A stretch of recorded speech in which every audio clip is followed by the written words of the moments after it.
Hello there and welcome to episode number 523 of Smart Podcast Trashy Books. I'm Sarah Wendell, and today Amanda and I, in the words of a spam comment, we have some nice and valuable content.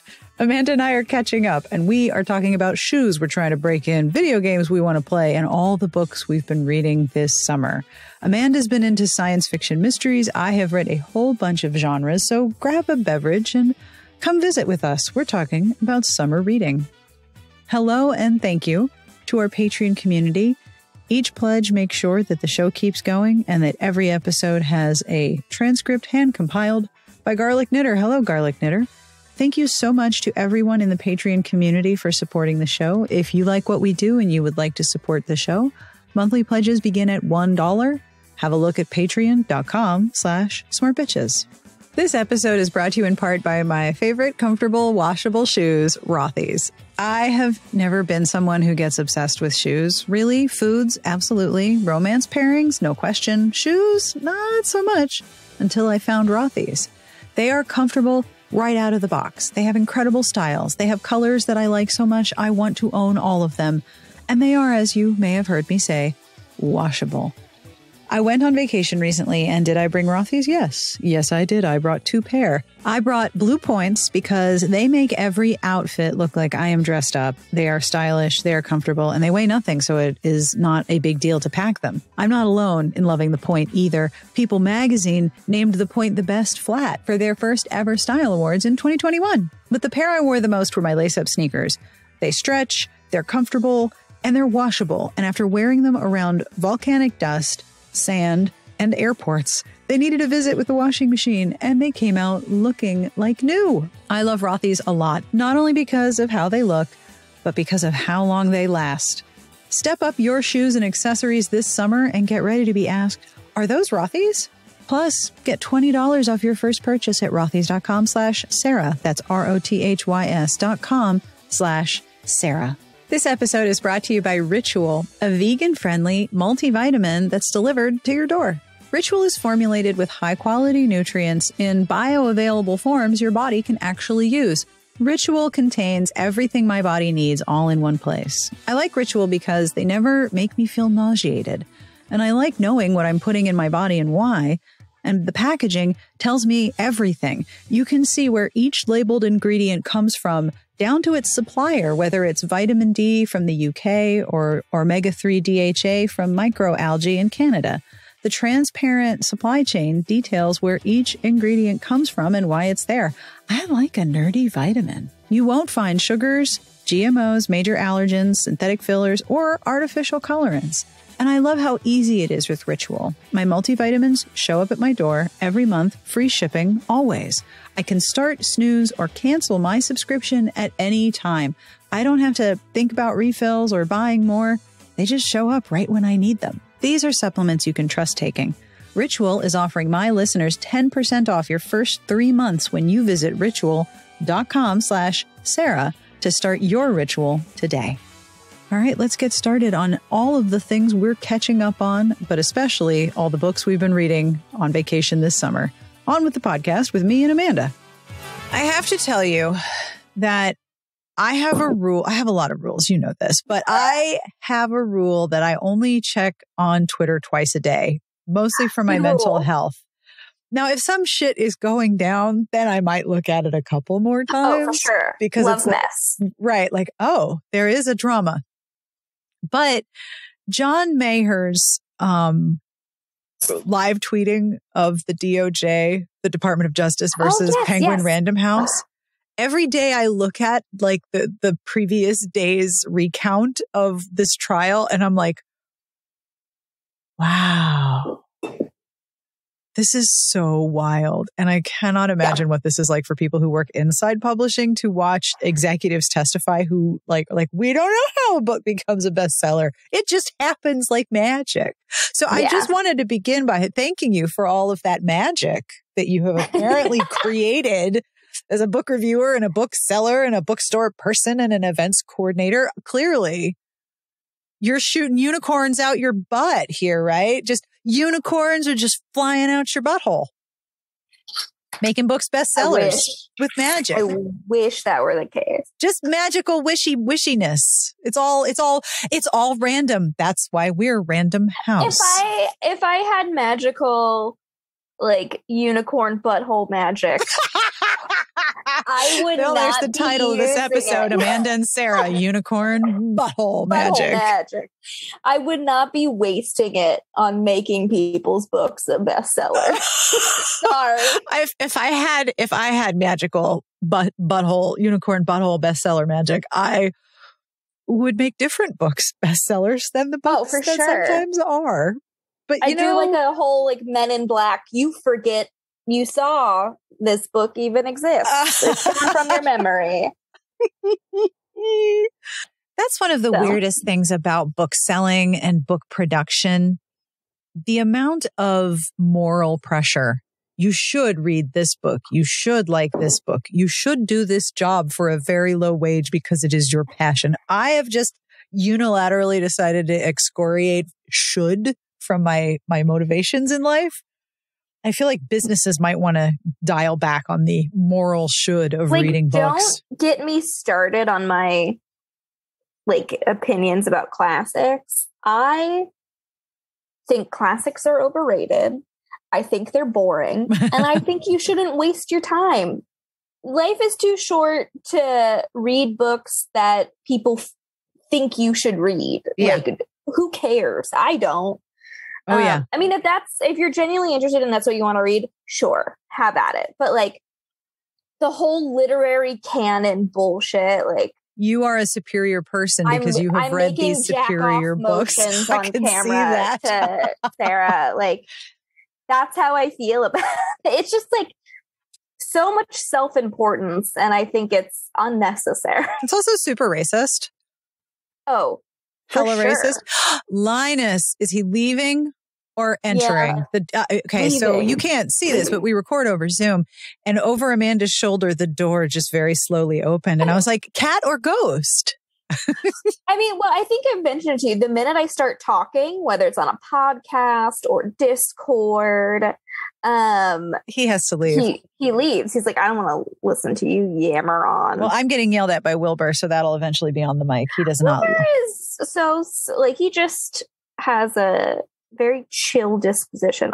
Yes. For this episode, I wanted to do some catching up and talking about what we've been reading, but I have to tell you, one of the other things I do first thing in the morning is go through the comments and, release things from spam that have been caught in the spam filter. So someone commented in our spam comments today that we have nice and valuable content. So thank you for the nice and valuable content. I won't go into the rest of the comment because the rest of the comment was spam and had nothing to do with us, but I'm just going to pretend that the nice and valuable content was meant for us personally.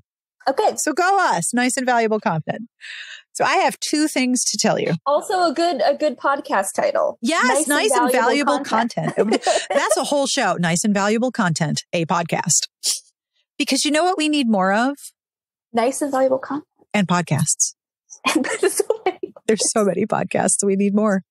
So I have decided to do something truly terrible to myself. Ooh. I have decided that I am going to try to buy and wear and break in a pair of Birkenstocks. Ooh, that's how I feel. Where are they? I bought some Doc Martens. Oh, same thing. It's a process. And I'm like, okay, speaking of moral authority, there is a certain person on Birkenstocks subreddits and groups that is like, no, the torture is the point. And I'm like, no, my life is too short for torture. But here's where it was. It gets warm here earlier than it did in New Jersey. It stays warmer here longer, and I can't walk around barefoot because I will start to hurt. So I've been just wearing out sandals. I would buy sandals, and then like by the end of the summer, they would be toast. And I'm like, this is really kind of annoying.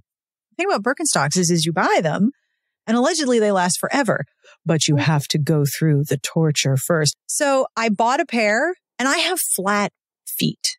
My arches collapsed a long fucking time ago. And I used to dance. So like my feet are a process. And I was on point when I was 10 until I was 18.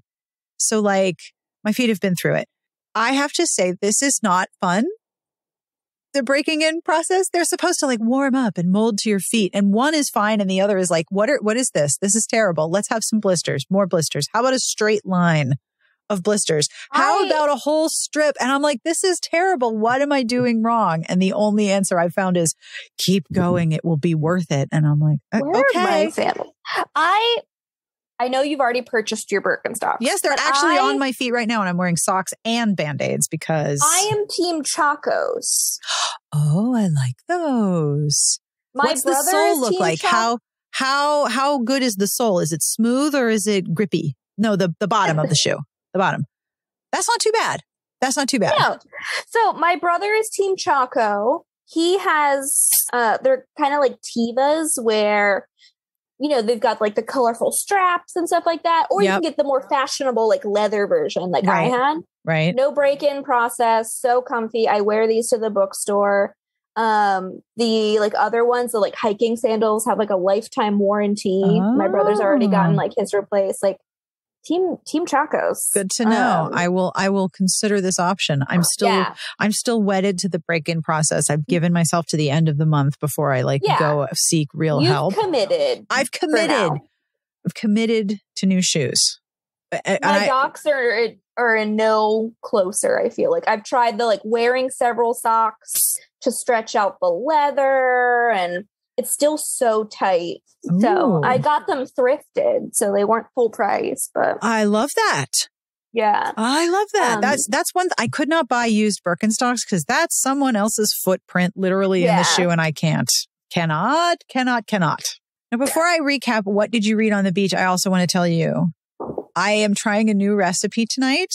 Ooh. We are making gnocchi, but using instant mashed potato flakes for the dough. Ooh. I am very curious how this turns out. I make a sweet potato gnocchi. Really? Is this from the Cravings cookbook? Yes. And I just get the sweet potatoes that are in the plastic that you just pop in your microwave for 8 minutes. Yeah. And then you peel them and mash them. And it's like that, ricotta, and flour. Yeah. That's it. Let's talk beach reading, shall we? Yeah. I just spent roughly 2 weeks on a beach. That's true. You did. In two different beaches. And I was on volcanic beaches. I was in Canarias, which are part of Spain, but off the coast of Morocco. And all of the islands are volcanic. So there's a lot of iron fillings and shavings in the sand. So if I left my Kindle on my blanket, iron would start adhering to the magnets on the front of the Kindle. I can tell you, I can tell you where all the magnets are, and B, how much time I spent trying to get the magnets or the iron off of my Kindle was like a small piece of every day. Like, when you plug in a USB and you have to keep flipping it over until it goes in right. I used that amount of time trying to keep the iron off the face of my Kindle. And then I had to get a Q-tip and wipe the iron shavings out of the charging port. Like this thing was like, I love this beach. I wish to become part of it. Like if I left it alone, my Kindle would snuggle into the sand. It'd become one with the beach. It would become one with the beach. But I did a lot of reading. So I have books to report. And I know you went to the beach. What did you read? I did. I don't think I did a lot of I am that person that's like, I'm going to bring a book when I travel. And then it sits untouched. It's untouched. I did pick up a book. So the book that I carted with me to the beach that I did not read. Your traveling companion book? Yeah. I picked up on recommendation from Estelle at Forever. Wonderful publicist Estelle. She had texted me if I had heard of or picked up this book called How to Fake It in Hollywood by Ava Wilder. Oh. She's like, have you read it? I need to talk to someone about it because I loved it. And so I bought this book with my own dollars based on Estelle's recommendation. Have not started it, have literally just been carrying it everywhere. It's my little bus companion, my subway companion. Wait, what is it that you get in Portal, that the little heart on it? Oh, the companion cube. Yeah, this is your companion book. My companion book. So that's with me. Yeah. Well, that's good. That's good. I've mostly been video gaming it up. Yeah. What have you been playing? Well, several things. So there's 3 things that I've been playing. At my partner's place, I started Super Mario Odyssey, and I have turned into a nightmare person for this game. Like, you beat the game and you have to find these little moons. You find moons by like finding secrets or doing levels or whatever. Right. And there's 999 moons in the game. And I am just on a quest for moons all the time. So like, I'll go over to his place and I'm like, yeah. You do whatever you need to do. I don't care if you play Warcraft. I need to get moons. I need to grind for the moon. And I'm just sitting Grinding on the for the couch. Moon, by the way, would be a great podcast. It's probably a Chuck Tingle book, let's be honest. Grinding for the Moon by my butt. Yeah. No, we have to incorporate the sparkly unicorn magic. Butt magic. I love some sparkly unicorn butt magic while you grind for the moon. And then I picked up a game called Stray, which I've been enjoying playing by myself. You are a little stray cat in like a cyberpunk world. So it's a little spooky. It's spookier than I thought it would be. But yeah, you're just a little cat with a backpack in this like dystopian cyberpunk setting. And a lot of people have like modded the game so you can look like your own cat. Or someone made a Garfield mod where you look like Garfield the cat in the game. It's ridiculous. Let me see if I can find it. I love when people make mods that are just, I wanted to look like Garfield, so here you go. And then I needed a break from the moons. Okay. And Tara has reviewed this on the site Hades. And I tried playing Hades. Hades. She loves that game.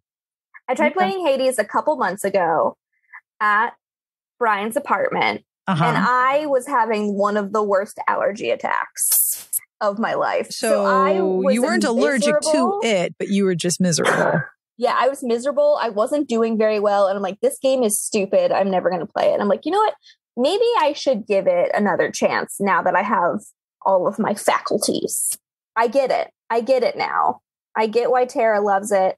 I loved it. It's so much fun. I want to kiss everybody. Everybody is so hot in that game.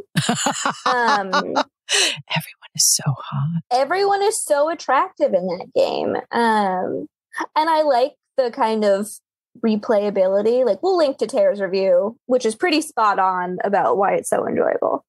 But like 2 of the 3 games I can only play when I'm at my partner's apartment. So I'm always angling, be like, hey, can I just like come over for a little bit in your AC and play video games, please? Listen, I would date a person for their AC and their video games. Yeah, it's pretty sweet. So yeah, just the one book that I've been carting around with me. And then video games. That's my relaxing. But you read a bunch on the beach. You said. I did. I got stuff done. I read a ton. It's one of my favorite things about being on vacation is that my responsibilities are like a list of 4 things. Get up, have a coffee, put on sunscreen, go to the beach, read a book. Make sure you eat something at some point. Look at your phone. And the thing about Spanish culture that I missed a lot is that lunch is usually like 2-3 o'clock. It's a long meal. Yeah. And then there is nap time built in to the schedule. It's just so friggin' hot that there's nap time. Like when I went to school there, even in high school, my schedule was like 9 to 1. And then I went home for lunch and siesta. And then I came back at like 5 until 7. I had a very long lunch and a very long nap every day. I love that. It was just so civilized. So we would get up, have coffee, put on sunscreen. And of course, TSA confiscated our sunscreen because we fly carry-on. And they were like, oh, this is too big. And I was like, well, shit. So I had to go into the pharmacy in Spain. And I'm not super great on pharmacy Spanish. Like I had to ask for a lot of help with that. But I was like, well, TSA took my sunscreen because it's so dangerous. And she's like, well, let me show you more dangerous sunscreen right over here. And they were actually super great because there's the different formulations outside of the US have completely different chemicals and processes in them. And they go on, they're not sticky and gluey. It's so nice. So I just like bought a bunch of sunscreen. So my one thing to do today is put on sunscreen, go to the beach, read a book, get up, eat lunch, have wine, back to the beach, read a book, go to bed. Like my day is great. Sometimes I read Reddit. Sometimes I read a book. I will say, beach reading. Brian was also at the beach, the very pale person that he is. His beach reading was looking on Reddit. So he plays a game called Civilization. Yeah. His beach reading was the Civ subreddit. The Civ subreddit. I mean, that's perfectly fine. So that's perfectly fine. So that was his beach reading. Here is a recap of what I read. So I read 2 memoirs, some of one series and some of another series. Okay. So I read Wishful Drinking by Carrie Fisher. Okay. I read that in one day. I feel like I listened to one of her other, the Star Wars one. The Princess Diarist. Yes. I was listening to that one. And I think she had just died, I think she had died while I was listening to it. It was a library hold. Oh no. And I couldn't finish it afterwards. But like hearing her in my head, like reading her stuff was really great. I'm getting yelled at by the cat. I don't know if you can hear this, but he's just yelling at me. Could you just not yell at me? Here, have food. Throw food on the floor for you, you weirdo. The next memoir that I read, it was a lot, but I had a really hard time putting it down. So incredible amounts of praise to the ghostwriter. I read Down the Rabbit Hole by Holly Madison, which is her, right. You mentioned that on her like a memoir about her time living in the Playboy Mansion and, you know, being Hugh Hefner's number one girlfriend, because usually he has several. What does that even mean? Well, I found out in the book. Number one girlfriend means you live in a bedroom in the Playboy Mansion that's attached to his bedroom, and it's basically a closet. That's what the number one girlfriend is. And the house is like, he doesn't own the Playboy Mansion. He rents the rooms out of the Playboy Mansion. The Playboy company owns the mansion. There's just like, it's dirty. It's old. There's dog pee everywhere. Like it's super gross. And Hugh is, but it was hard reading sometimes because there's a lot of patriarchal bullshit standards going on in the Playboy Mansion, to put it mildly. But Holly Madison's memoir is really, really good. So props to her and her ghostwriter, because I had a really hard time putting it down. I'm about to start a memoir that's getting a lot of buzz, and I got like an advanced audio copy of it. Jeanette McCurdy's memoir, I'm Glad My Mom Died. I have read so many excerpts of this. I have seen people discussing it on a bunch of different gossip subreddits. It is going to be a rough read, but I fucking love the title and the cover. Yeah, I got an advanced audiobook copy of it. So I would love to dig into it while I'm working on my craft project. Yeah, so I don't do a lot of memoirs, and when I do audio. So that's one that I'm excited for, but very nervous because it seems heavy stuff. Yeah. Well, I mean, the title is I'm Glad My Mom's Dead. Yeah. Okay, so those are your 2 nonfictions. Those are my 2 nonfiction. Okay. I am very curious about this memoir too. Yeah. So then I read, Catherine Moon. Yes. Who wrote A Lady of Rooksgrave. Monster, the manor. Tempting Monsters, A Lady of Rooksgrave Manor. So I read the sequel, The Company of Fiends. I didn't enjoy it as much as Lady of Rooksgrave Manor, but if you like monster fucking, there is lots. Yeah. At the theater. There's a lot of theater fucking. But then Catherine Moon also wrote a series called The Sweet Pea Mysteries. And it starts with The Baker's Guide to Risky Rituals. And then the second one was The Knitter's Guide to Banishing Boyfriends. They sound very different than the monster fucking book. They are. Okay. There was a lot less fucking. Like I kept waiting, like, all right, so there's a lot of emotional development. I'm here for that. And there's some friend drama. Okay. And there's some lusting. There's lots of lusting. But the premise is a motorcycle club that's actually made up of demons from the bowels of hell. has arrived in this town of Sweet Pea because Sweet Pea is just so freaking twee and sweet and good and wonderful. Hell is like, now we got to destroy this place. And the reason that it is the way it is in part because of a group of witches who live there, one of whom is a kitchen witch, one of whom is a knitting witch, and one of whom is kind of scary and we're not sure, like call her basement witch. And then there's a plant witch. And they're part of the reason. Like, you are not disrupting our peace here. Yeah, excuse me. Demons. We worked really hard to keep this place mellow. So y'all can fuck off. But of course, the problem is that all of these demons in human form are kind of hot. And they're kind of into the witches, which is a bit of a problem. So they're committed to destroy the town and the witches are committed to defend the town. And then there's knitting and cooking and patisserie and of course. Yeah. And there's terrible, terrible men who get destroyed, which is nice, which is very nice. Manipulative dudes who groom and abuse people. They get destroyed. That's pretty great. But there was surprisingly little sex. And I kept looking at Adam going, I'm enjoying this, but where's the fucking? I was expecting more fucking, but I should have known from Sweet Pea Mysteries. Yeah. I should have figured that out, but I like them. They were all right. Yeah. I wouldn't recommend them to someone who's like, I wish to read all of the fucking in all of the ways. That's not what's in here. There's some, but there's not a lot. Excuse me. And then the last thing I have to tell you about is something you will absolutely hate. Oh, I was like, love? No, this is not for Amanda's. There is a mystery series that's on KU. It is published, I think it's by Bookouture. Yes, Bookouture. I don't know how to say that.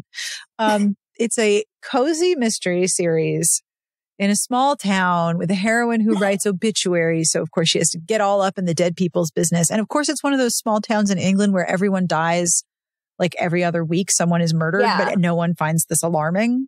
Hello, this is Sarah from later during editing. Did I completely forget to mention the name of this book? Yes. Yes, I did. The book that I am talking about right now is called Mystery on Hidden Lane. It is the Eve Mallow series, and I will link to it in the show notes. But wow, forgot to mention the title. Good going, past me. So present me is fixing it. Now back to the podcast. So there's one, Eve will always tell her dog what's going on. Like there's a chapter where she tells her dog what's happening in the case. There's always some scenes where she tells the lady who she works at the tea shop and makes all the pastries. She works at the tea shop with the person who owns the tea shop and makes all the pastries. There's going to be a scene where tea shop lady needs to know the tea. You haven't told her everything. So they literally sit down with tea and then Eve fills her in. And then she always ends up in danger because she is sleuthing without a license, I guess, or she's an obituary writer. So it is very predictable, but my goodness, they are, you know how some books are like Pringles potato chips? There's one after the other, and then you get to the bottom of the tube and you're like, well, now I'm out of Pringles. How did that happen? I just started this can and then like 2 seconds later, they're gone. This is a step above Pringles, but it's not like mainlining cookies. Like, what's a stack of something that has some body to it, but isn't like a potato chip? Maybe it's like a sleeve of Ritz crackers. I could destroy. I was going to say cracker, like a buttery. These are like buttery cracker books. Yeah, like I could destroy a sleeve of Ritz crackers or the club crackers with all the butter. I could destroy those. Ooh, no I have problem. some of those in my pantry that I'm probably going to house after this. I think you should do that. Hell Cheesy yeah, crackers for sure. I also make sourdough discard crackers for Adam, and they're super. It's very, very, very simple. It's 2 tablespoons of butter and 3/4 of a cup of the discard from my sourdough starter when I'm feeding it. Melt the butter, mix in the starter, add seasoning. So usually what I do is buy a container of the everything bagel seasoning and then just put that all up in there and then sprinkle a little salt on the top. And then you bake them for 10 minutes so that you can cut them and then bake them for an hour. And that's it. It's butter and sourdough starter and seasoning. They're so crispy and little. But I could put away a sleeve of those too. So yeah, these are more like cracker books. Like you could just eat one after the other and be very happy and very snacky, but you're still mainlining the same flavor. It's fine. It's fine. So I'm really pleased that I can find like series is like that. I like a good cracker book. A little plain sometimes. Right. Like I can't read like 10 in a row because then I'm gonna be like, is it time for her to say, yep, it's time for her to say that. Oh, are we going to the, yep, we're doing it. Oh, time to walk the dog and recap the case. Let's go for a walk. And there's a lot of descriptions like when they're describing the pastry. Oh, and the tartness of the cream was set off perfectly by the flaky, buttery crust. And it takes a side trip. It's always a flaky, buttery crust. Yeah. Like it takes a side trip into food porn, maybe. Always. But that's what I've been reading in the 2 weeks that I was away. Along with magazines. Along with magazines. So what? Well, you get them from your library. I do. I get all my magazines from my library. I know you do that, but I still can't. Like, I still picture you with like a stack of magazines that you've just like shoved into your carry-on. No, just a tablet. I did bring embroidery with me. Elise sent me an embroidery kit for my birthday. So I brought the kit with me and I would sit on the planes and listen to podcasts or listen to an audiobook and embroider. That was very nice. Yeah. And my needle and tiny scissors didn't get confiscated, unlike my sunscreen, which is of clear and present danger. That is wild. Somebody might not get a sunburn. That's too dangerous. No. That's wild. I know. No, when I cross stitch, I've been watching a lot of like D&D campaigns. Oh. Yeah. So I'm watching Dimension 20's campaign called A Crown of Candy, which is like set in this like candy food kingdom. Oh, very like that one course on Mario Kart where you drive through syrup and crash into ice cream cones. That's one of my kids hate that one. And I love that one. I love a Rainbow Road, but in general, I'm bad at Mario Kart. So one thing that my older child always does when we travel is he will pack his Switch and the dock and the cable and then enough controllers so that wherever we are, he sets up video game space for us. Like if we're in an Airbnb, he'll plug it into the TV. So we can play. We've played Mario Kart in so many different countries around the world. Like so many. When last time you traveled, you were like, yeah, we're playing Mario Kart right now. In Portugal, played Mario Kart. It was cold and rainy. So we got snacks and wine for me and for Adam and we played Mario Kart. But I played Mario Kart around the world and it's really fun. But we all have our favorite courses. Mine is the one with the food.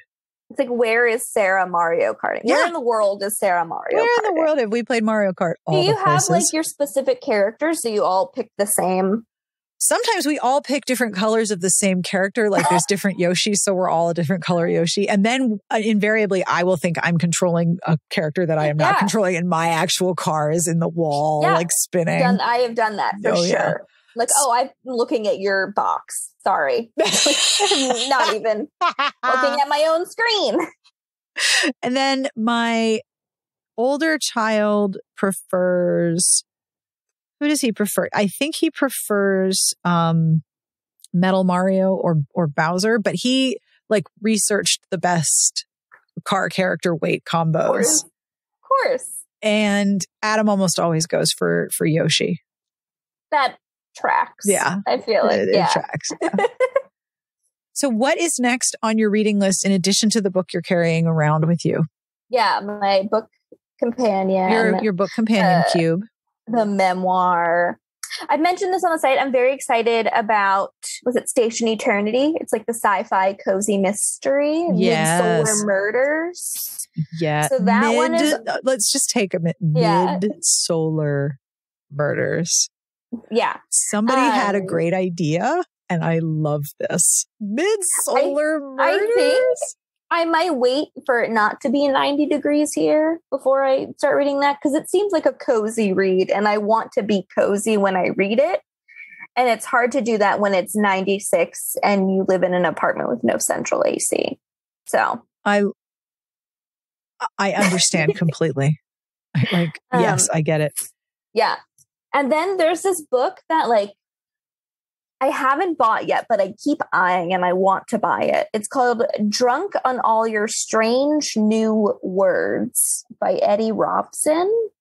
And it's a sci-fi locked room mystery. The main character is kind of like a mediocre translator.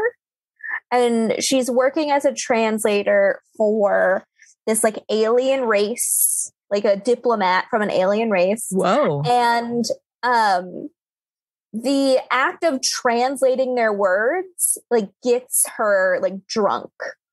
Oh. But then like she, you know, forms a friendship with like this diplomat, but then the diplomat winds up dying under mysterious circumstances. Ooh. And so she winds up obviously like trying to figure out what happened to like her friend, the police, like, you know, I think it's like set in like a futuristic New York. It looks very interesting. And I feel like each day I get closer and closer to buying it. I mean, do you need me to enable you? I think you should. So right now we're in like a sci-fi mystery. I just read a book called Dead Silence, which was like space Titanic meets like the movie Ghost Ship, which I love. It's one of my favorite horror movies. So it's like, yeah, like a salvage team finds this luxury space liner that went missing on its maiden voyage, hanging out in space. And they're like, cool, we just hit jackpot. Like, we can salvage all this shit off of this fancy ship. Not really thinking about like, why the hell did this ship disappear? Right. Like if you inherit a very creepy house on a hill that no one has been in for a while, your first thought is, well, something's going to kill me, obviously. Yeah. I'm going to become haunted. But it's very campy. You know, like you get introduced to the crew and there's like the jaded captain and like the excited newbie and like the guy who thinks he can do a better job than the captain can. Yep, and, always that dude. Yeah, super campy. But it was fine. It was fun. But yeah, I've been on like a sci-fi mystery kick for sure. That's awesome. I have also been on a more mystery kick than... Yours are more cozy, though. Mine are much more cozy. Yeah. I think it's that my brain wants problems solved. There are so many big problems that I can't personally solve that my brain is like, no, we need to solve problems. Let's solve all the problems. Okay, that's fine. I'm going to read like organizational books too. Because, you know, I love a good problem solve.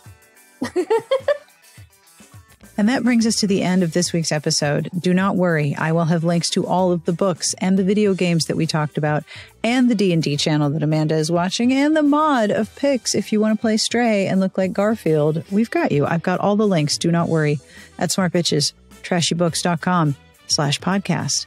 But I want to know, what about you? What books have rocked your reading time this summer? What books have rocked your world?